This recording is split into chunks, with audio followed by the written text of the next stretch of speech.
ओम ओम सहना भवतु सहनो भुनक्तु सह वीर्यं करवावहि तेजस्विनावदितमस्तु मामविद विषावहि। ओम शांति शांति शांति। आज हम श्रीमद् भगवद गीता अध्याय 18 मोक्ष संन्यास योग श्लोक नंबर 13 से शुरू करेंगे। अभी तक हमने 12 नंबर श्लोक तक कर लिया, जिसमें भगवान जी ने त्याग और संन्यास के बारे में विभिन्न तरह के विद्वानों का मत को प्रस्तुत किया और अपना मत भी दिया। भगवान जी ने त्याग क्या है, त्याग के प्रकार बताए, कितने तरह के त्याग होते हैं। फिर त्यागी व्यक्ति जो सात्विक त्यागी है उसके लक्षण भी बताए, अत्यागी व्यक्ति के लक्षण बताए, उसके फल बताए। तो इतना होने के बाद अब 18 नंबर अध्याय मोक्ष संन्यास योग के दूसरे चरण में भगवान जी प्रवेश करते हैं, जहाँ सांख्य योग की बातें हो रही है। और 13 नंबर श्लोक से लेकर के 18 नंबर श्लोक तक भगवान जी सांख्य योग जो कपिल मुनि द्वारा बताया गया उसके बारे में कुछ बातें अर्जुन को बताएंगे। कर्म के बारे में, ज्ञान के बारे में बताएंगे, ज्ञान कर्म के बारे में बताएंगे। और चूँकि सांख्य योग ज्ञान योग का ही पर्यायवाची है, तो ये बहुत ही इम्पोर्टेंट श्लोक इसमें आएंगे। तो आए हम प्रवेश करें, जिसका नाम है चैप्टर 18 मोक्ष संन्यास योग श्लोक नंबर 13 सांख्य योग के बारे में बातें भगवान जी बता रहे हैं। और भगवान जी बोल रहे हैं, पंचेतानि महाबाहो कारणानि निबोध में सांख्य कृतांते प्रोक्तानि सिद्धये सर्वकर्मणाम। हे अर्जुन, अब मैं तुम्हें बता रहा हूँ। निबोध में मतलब मेरे द्वारा तुम सुनो समझो। क्या? पंच एतानि महाबाहो कारणानि, 5 कारण हैं इसके। किसके? सारे कर्म के सिद्धि के 5 कारण। सिद्धये सर्वकर्मणाम 5 एतानि कारणानि। हे महाबाहो निबोध में, मुझसे तब अब ये सुनो। और ये कहाँ पे बोला गया? सांख्ये कृतांत अन्ते प्रोक्तानि, ये सांख्य योग में बताया गया है। तो इसका अगर मैं अनुवाद करूं तो, हे महाबाहो, संपूर्ण कर्मों की सिद्धि के लिए यहाँ 5 कारण सांख्य सिद्धांत में कहे गए हैं, वह तुम मुझसे सुनो। अभी यहाँ भगवान जी ये जो 5 कारण बताएंगे किसी भी कर्म का, किसी भी कर्म के सिद्धि का, वो सांख्य सिद्धांत से लिया गया। और ये सांख्य सिद्धांत जो है कपिल मुनि के द्वारा बताया गया, रचित किया गया है। और मूलतः इसमें जीव और आत्मा के बीच का भेद है। भगवान जी ने 2 नंबर के अध्याय में, जहाँ जिसका नाम ही है सांख्य योग, उसमें भगवान जी ने बहुत विस्तृत इस पे बातें की है सांख्य योग में। और यहाँ पे अभी सांख्य योग के अनुसार किसी भी कर्म को करने के लिए 5 चीज़ों की जरूरत पड़ती है, ऐसा भगवान जी ने अभी यहाँ पे बोला। और रेफरेंस कहाँ से लिया? सांख्य दर्शन का। और सांख्य दर्शन के रचयिता कौन है? कपिल मुनि। तो अभी यहाँ पे भगवान जी इस बात को आगे बढ़ा रहे हैं 14 नंबर के श्लोक में। और भगवान जी बोल रहे हैं कि वो 5 क्या हैं, अभी मैं बताता हूँ। तो बोलते हैं, अधिष्ठानम तथा कर्ता कर्णम च पृथक विधम विविधाश्च पृथक चेष्टा देव च अन्न पंचमम। अब ये 5 चीज़ों के बारे में भगवान जी ने बोला। तो ये 5 चीज़ क्या हैं जो कि किसी भी कर्म होने के लिए जरूरी है? तो पहला अधिष्ठानम। अधिष्ठानम मतलब होता है जगह। और अगर इस शरीर को हम रेफरेंस लें, इस मन बुद्धि शरीर आत्मा के रेफरेंस में बात करें, तो ये शरीर जो है वो अधिष्ठान है। अधिष्ठानम पहला। दूसरा कर्ता। अभी कर्ता कौन है? हमारे इस शरीर में मन और बुद्धि जो है वो कर्ता है। कर्ता मतलब डूअर। मन और बुद्धि डिसाइड करता है क्या करना है नहीं करना है। तीसरा क्या है? कर्णम, यानी कि उपकरण जिसको बोलते हैं। तो इस शरीर को जो ये 5 कर्म इंद्रियां और 5 ज्ञान इंद्रियां, ये इस शरीर के उपकरण हैं। शरीर के विभिन्न भाग जैसे हाथ, पैर, आँख, नाक, कान, जीवा, मल द्वार, मूत्र द्वार, ये सभी जो हैं ये हमारे उपकरण हैं जिसके द्वारा हम कर्म करते हैं। तो तीसरा जो है वो उपकरण, यानी कि इस शरीर के सापेक्ष में अगर हम बात करें with respect to this body, तो sense organs and action organs are उपकरण।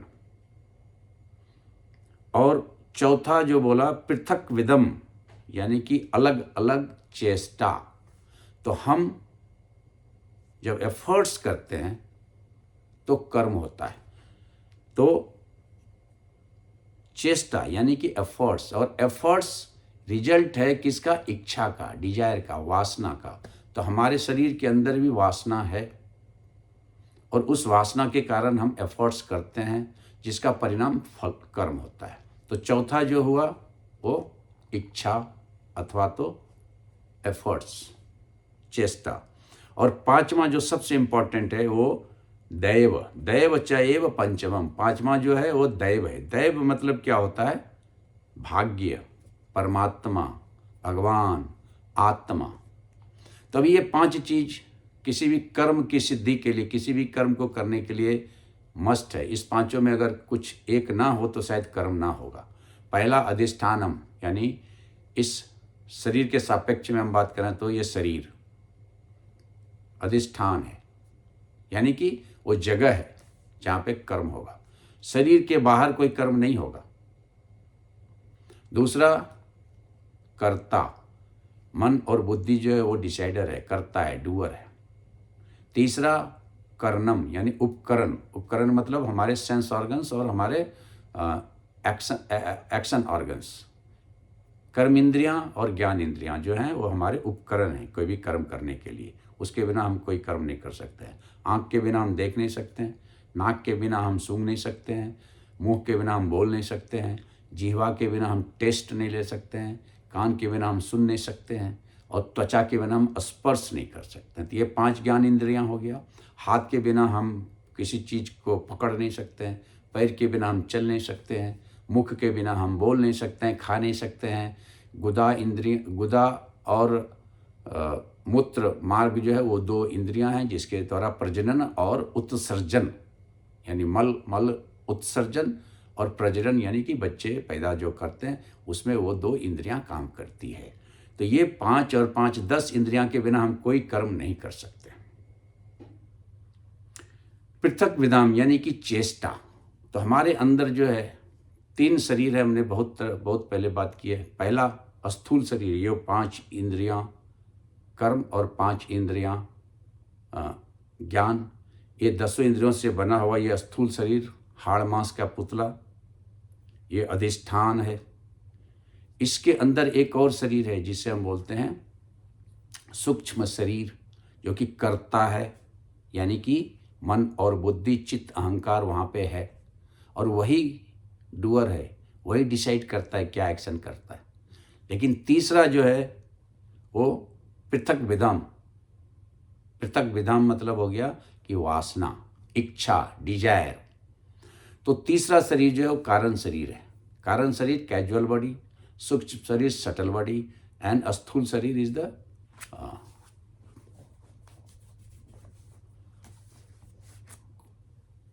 Colossal body. सो ये तीनों शरीर या अधिष्ठान, कर्ता और वासना को दिखाता है, वासना के बारे में बताता है। तो कोई भी एफर्ट्स हम जब लगाते हैं तो उसका क्रोनोलॉजी क्या है? सबसे पहले हमारे अंदर वासना आती है। वासना मतलब इच्छा, अलग अलग विचार आते हैं, फिर अलग अलग चेष्टाएं हम करने लगते हैं, और वो चेष्टा मन और बुद्धि को प्रभावित करती है। तो फिर हमारी इंद्रियां फंक्शन करने लगते हैं, और ये सारी चीज़ें हैं कहाँ पे? इस शरीर में है। तभी इसे इस तरह से समझें, शरीर अधिष्ठान है। जैसे इसको दूसरे तरह से आप समझें तो यज्ञशाला जो है अधिष्ठान है। यज्ञशाला में हवन कुंड है, हवन कुंड में हवन करता है। हवन करता जो सामग्री उसमें डालता है वो उपकरण है, जिस चीज़ से डालता है वो उपकरण है। और डिफरेंट मंत्र उच्चारण जो करता है वो डिफरेंट चेष्टा है, डिजायर है, वासना है। कोई हनुमान जी की के लिए यज्ञ करता है, तो कोई राम के लिए यज्ञ करता है, कोई दुर्गा के लिए यज्ञ करता है, कोई काली के लिए यज्ञ करता है, कोई शक्ति के लिए यज्ञ करता है, कोई ज्ञान के लिए यज्ञ करता है, कोई धन के लिए यज्ञ करता है, कोई मन के लिए यज्ञ करता है। लेकिन अलग अलग जो चेष्टा है वो उत्पन्न होता है उनके अलग अलग वासना से, डिजायर से ही। और फिर हवन कुंड जो होता है, हवन यज्ञशाला जो होता है वो अधिष्ठान है। जो यज्ञ करता है वो करता है, जो हवन में सामग्री डालते हैं तथा जिससे डालते हैं वो उपकरण है। लेकिन विविध च पृथक चेष्टा च एव दैव पंचमम, और पांचवा जो है वो दैव है, यानी कि परमात्मा है, आत्मा है। और वही आत्मा परमात्मा जो है उसके बिना एक पत्ता भी हिल नहीं सकता है। लेकिन वो आत्मा और परमात्मा इस पूरे कर्म के परिधि में नहीं आता है, लेकिन उसके बिना कोई कर्म नहीं हो सकता है। प्रभु कर्म में बंधता नहीं है, ना ही कोई कर्म फल में बंधता है। ना कर्तृत्वम ना कर्माणि लोकस्य सृजति प्रभु, ना च कर्म फल एवं स्वभावतु परिवर्तते। भगवान जी बोलते हैं, ना तो कोई कर्म, ना तो कोई कर्म फल तुम्हें और मुझे इस संसार से बांधता है। ये हमारा और आपका वासना है, पृथक पृथक वासना है जो हमें और आपको इस संसार से बांधता है, इस कर्म से बांधता है। तो कर्म हमें नहीं बांधता है, कर्म हमें नहीं बांधता है, हम कर्म से बंधते हैं। जैसी जिसकी डिजायर, जैसी जिसकी वासना, जैसी जिसकी इच्छा, वैसा उसका कर्म, और उसी कर्म से वो बंधता है। जैसे हम बोलें कि बिना बिजली का कोई भी पंखा लाइट नहीं चल सकता है, लेकिन बिजली को कुछ लेना देना नहीं है कि आप पंखा चला रहे हो, कि आप टीवी चला रहे हो, कि आप कूलर चला रहे हो। उसी तरह से परमात्मा जो है वो बिजली है, और उस परमात्मा से ही हम सारे जीव सारे कर्म करते हैं, उस परमात्मा शक्ति से ही। लेकिन उस परमात्मा शक्ति को कुछ लेना देना नहीं कि आपकी वासना कैसी है, आपकी इच्छा कैसी है, आपका कर्म कैसा है। वो निर्लेप है, वो निर्विकार है, वो कर्म के फल पे आधारित नहीं है। इसलिए भगवान जी बोलते हैं, ना कर्तृत्वम ना कर्माणि, कर्म से नहीं, कर्म फल से नहीं, करनीय कर्म से नहीं, किसी से ये संसार आपको नहीं बांधता। आप खुद अपने वासना के अधीन होकर के, अपनी इच्छा के अधीन होकर के इस संसार से बंधते हो, इस कर्म से बंधते हो। तो अभी इसको दूसरे तरह से समझा। आप कार चलाते हो तो कार क्या है? अधिष्ठान है।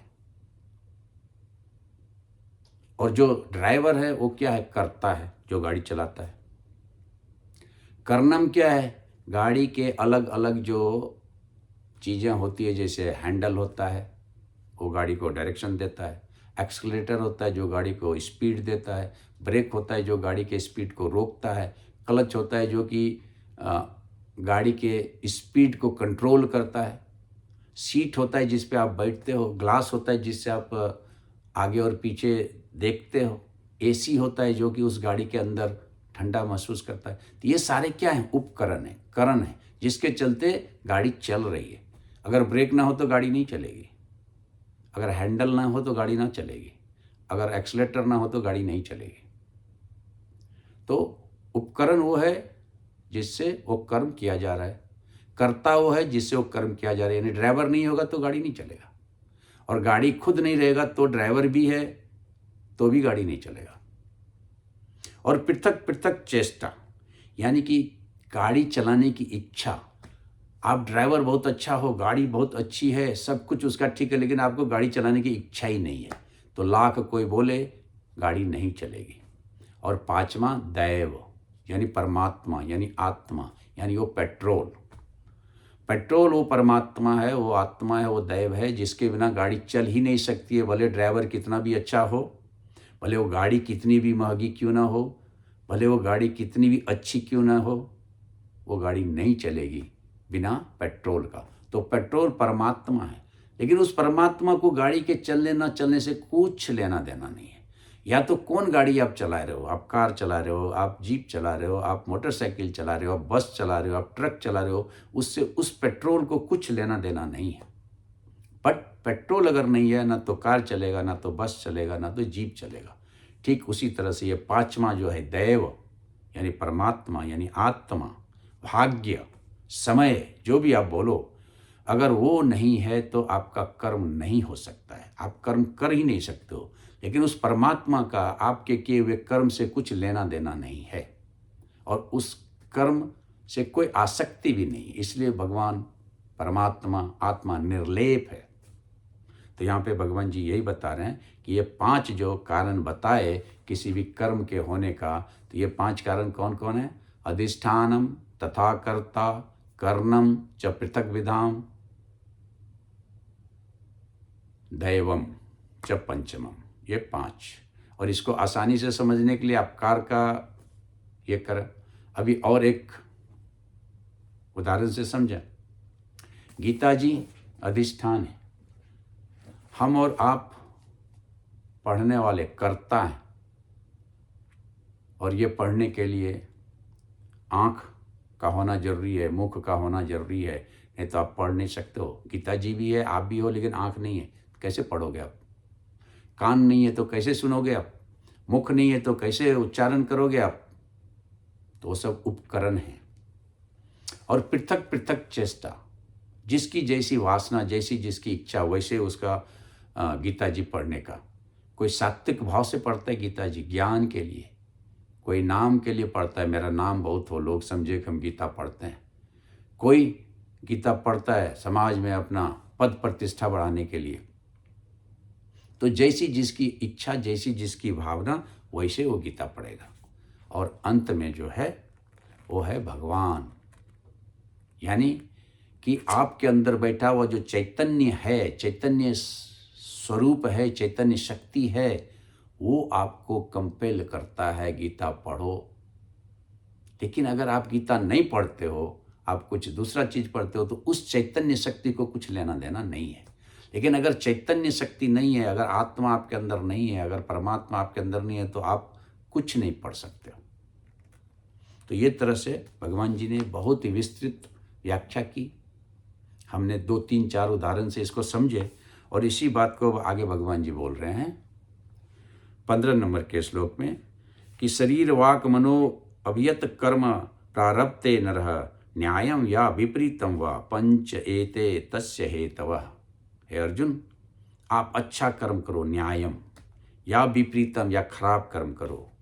और कर्म करने के लिए वो 5 को अगर कम करना है तो शरीर, वाक और मन, यानी मनसा वाचा कर्मणा, इससे ही ये कर्म होते हैं। तो ये तीनों से कोई भी कर्म जो प्रारंभ करते हो, या तो वो शास्त्र सम्मत हो, या तो वो शास्त्र के विपरीत हो, लेकिन ये 5 कारण ही हैं। तो इसका अनुवाद ऐसा है कि मनुष्य तन, मन और वाणी से सही अथवा गलत जो भी कर्म आरंभ करता है, उसके ये 5 ही कारण हैं। अब ये 5 कारण हमने अभी बताया, अधिष्ठानम तथा कर्ता कर्णम च पृथक विधम विविधश्च पृथक चेष्टा दैवम च एव पंचमम। और यहाँ पे बोल रहे हैं कि ये 5 जो कारण हैं, ये 5 कारण मिल करके 3 मीन्स अभी बता रहे हैं। एक शरीर, दूसरा मन, और तीसरा वाणी से हम कर्म करते हैं। वाणी से हम बोलते हैं, मन से हम सोचते हैं, और शरीर के इंद्रिय से हम कर्म करते हैं। एक मन सोचता है, दूसरा वाणी बोलता है, और तीसरा ये इंद्रिय कर्म करता है। तो इसमें चाहे आप अच्छा कर्म करो, चाहे वो आप गलत कर्म करो, इसके 5 ही कारण हैं। और इस 5 कारण में एक अवयव जो है जिसको कि आप परमात्मा कहते हो, दैव कहते हो, उसको कुछ लेना देना नहीं है कि आप अच्छा कर्म कर रहे हो या खराब कर्म कर रहे हो। आप दैव का काम कर रहे हो या आप दानव का काम कर रहे हो। आप शास्त्र सम्मत का कर्म कर रहे हो या शास्त्र के विरुद्ध कर्म कर रहे हो। प्रभु ना दंड देता है, प्रभु ना माफ़ करता है। कर्म फल वो तराजू है जो सिर्फ इंसाफ करता है। तेरे सुख और दुख का बटन तेरे हाथ में है बंदे, तू ही से ऑन करता है, तू ही से ऑफ करता है। तो भगवान को कर्म से कुछ लेना देना नहीं है। तो इस तरह से आज हमने 13 और 14 नंबर के श्लोक को समझा, 13, 14 और 15 नंबर के श्लोक को समझा, और अगले सत्र में हम 16 नंबर से शुरू करेंगे। तब तक के लिए ओम ओम सहना भवतु। ओम ओम पूर्णमद पूर्णमिदं पूर्णात् पूर्णमुदच्यते पूर्णस्य पूर्णमादाय पूर्णमेवावशिष्यते। ओम शांति शांति शांति।